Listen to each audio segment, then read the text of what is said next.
នេះជាទស្សនវិជ្ជាថ្ងៃដែលអ៊ំគាត់បានមកលេងផ្ទះណាបងប្អូនចាឥឡូវទៅមើលទាំងអស់គ្នាថាមានអីប្លែកខ្លះចាថ្ងៃនេះដែរគឺបងខ្ញុំក៏បានធ្វើត្រីនេះគឺយើងកំងគេមកពីផែហ្មងបងប្អូនចាគឺស្រស់តែម្ដងនិយាយទៅរស់ហ្មងយកមកហ្នឹងណាហើយមួយហ្នឹងផែជា3គីឡូអីហ្នឹងបងប្អូនទាំងអស់គ្នានិយាយថាស្រស់ល្អមែនតែនហ្មងចាហើយលើកក៏ឡើងធំហ្មងបងប្អូនទាំងអស់គ្នាហើយឥឡូវនេះគឺធ្វើដល់គ្នា2នាក់ឯនេះម៉ាក់ខ្ញុំក៏បានធ្វើទៀតចឹងណាបងប្អូននេះសាក់បងខ្ញុំក៏ទៅផ្សំគ្រឿងផ្សំអីចឹងទៅហើយខ្ញុំក៏មកដាក់ដាំទឹកចឹងណាពួកអីធ្វើបដាយើងនេះបដាចឹងទៅយើងដាំទឹកបដាចាមណាបងប្អូនអរគ្នាដោយសារយើងម្ហូបផ្សេងហ្នឹងគឺយើងធ្វើឲ្យអស់ហើយថ្ងៃហ្នឹងដែរអ៊ំខ្ញុំក៏បានមកពីខេត្តតាកែវចាគាត់មកលេងម៉ែក្មេកខ្ញុំចឹងណាបងប្អូនចាគាត់មកលេងមកយប់ចឹងហើយក៏យើងមកធ្វើម្ហូបធ្វើអីឲ្យគាត់ម្ហូបចឹងណាបងប្អូនអរគ្នាហូបជុំគ្រួសារអីចឹងទៅចាហើយយើងនៅចាំត្រីនឹងមកតែមួយមុខនឹងទៀតទេពួកអីយើងធ្វើម្ហូបផ្សេងឲ្យអស់ហើយនិយាយទៅត្រីនឹងរៀងយូរដែរពួកអីយើងឲ្យគេចាប់មកថ្មីអញ្ចឹងណាចាយើងធ្វើឲ្យស្រស់តែម្ដងឥឡូវក៏យើងមកដាក់ផ្សំគ្រឿងទៀតអញ្ចឹងខ្ញុំមិញនឹងដាក់ដាំទឹកហើយតែអត់ទាន់បានកាត់សក្តិដាក់អីឥឡូវក៏ដើរមកបន្តមកកាត់សក្តិរបស់យើងចានិយាយថាវាលស្រែនៅចិត្តវាលស្រែអញ្ចឹងណាហើយមកមេរកភ្លៀងទៀតហើយបងប្អូនអរគ្នាចាអត់ចេញដល់វាលស្រែអញ្ចឹងឡើងស្រស់ស្រាយមែនតែនមើលតែធម្មជាតិឡើងស្រស់ខៀវខ្ចីហ្មងណាចាហើយយើងមកបន្តកាត់គល់សក្តិរបស់យើងឥឡូវបានហើយ4-5គល់ហើយណាយើងយកមកលាងទឹកទឹកហ្នឹងគឺយើង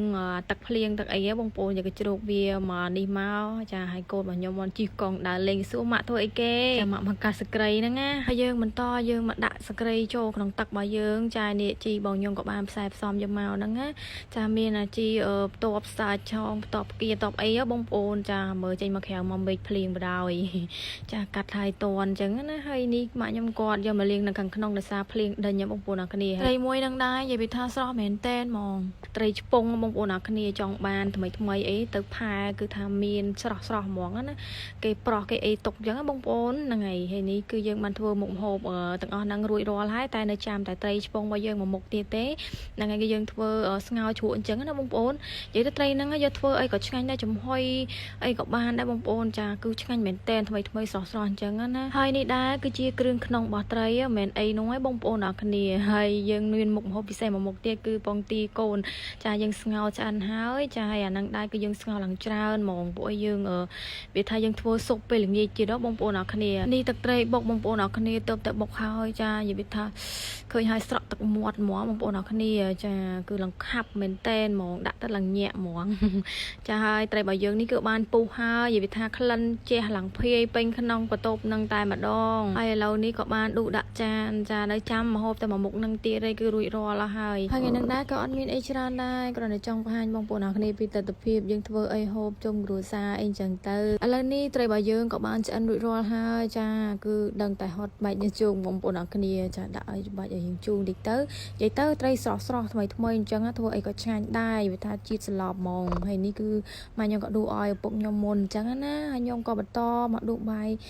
ឲ្យគាត់ហូបអីចឹងតែនេះគឺយើងមកដួសបាយដួសអីចឹងហើយមកហូបបកាមកអីគឺយើងបានឆាពេលមុននឹងរួចរាល់អស់ហើយក៏ដួសចាំទៀតនៅចាំតែមកហូបមកមុខអញ្ចឹងណាបងប្អូនចាហើយថ្ងៃហ្នឹងដែរគឺយើងមកធ្វើម្ហូបអីហូបនៅផ្ទះម៉ែអញ្ចឹងណាបងប្អូនអរគ្នាយើងមកធ្វើហូបជុំគ្រួសារជុំបងប្អូននៅផ្ទះលើអញ្ចឹងណាមានផ្ទះលើផ្ទះក្រោមនិយាយទៅថាផ្ទះកូនផ្ទះម៉ែអញ្ចឹងណាបងប្អូនដោយសារយើងនៅផ្ទះក្រោមហើយហ្នឹងហើយយើងក៏មកបន្តមកដួសម្ហូបដួសអីដាក់ចានចាហើយនេះដែរគឺមេដែលប្រកបចិត្តមិនចង់ត្រូវណាឲ្យគាត់ម្ហូបបាយនៅខាងក្រៅពួកអីចាស់គាត់ហូបនៅខាងក្នុងអញ្ចឹងណាហើយយើងក៏ឲ្យបាយប្រកបនៅខាងក្រៅអញ្ចឹងទៅស្រួលមើលស្រួលអីអញ្ចឹងទៅចាហើយនេះគាត់និយាយពីថាដឡើងគ្នាហ្មងបងទាចាគាត់ចូលចិត្តខ្លាំងមែនតើនេះក្មួយរបស់ខ្ញុំចាគាត់ខ្វេះមកឃើញកូនវាធៀងធំហ្មងគាត់ហ៊ានញ៉ាំអីគាត់ដួសដាក់ចាននេះចាមកប្រវាយចេញអញ្ចឹងណាឃើញវាធំពេកសិតតារោមកបងប្អូនហើយនេះបន្តយើងមកពេលល្ងាចបងប្អូនអរគ្នាយើងមកធ្វើស៊ុបពងទាមួយឆ្នាំងទៀតចាស៊ុបពងទានេះគឺយើងហូបអាហារពេលល្ងាចអញ្ចឹងយើងធ្វើស៊ុបធ្វើអីដាក់មីស៊ូអីអញ្ចឹងទៅស៊ុបនេះតំណងឯងបងប្អូនចាគឺខ្ញុំធ្វើដោយរាល់ដងអញ្ចឹងស៊ុបនេះស៊ុបត្រីខកំប៉ុងបងប្អូនអរគ្នាហើយខ្ញុំបានច្រាំសាច់ចាចាំសាច់ជ័យនឹងពងទាកូនមកយើងហ្នឹងយើងបកដាក់ជាមួយគ្នាទៅយើងពងខ្ទឹមពងអីអញ្ចឹងណាចាមើលដូចស៊ុបស៊ីឈ័នអញ្ចឹង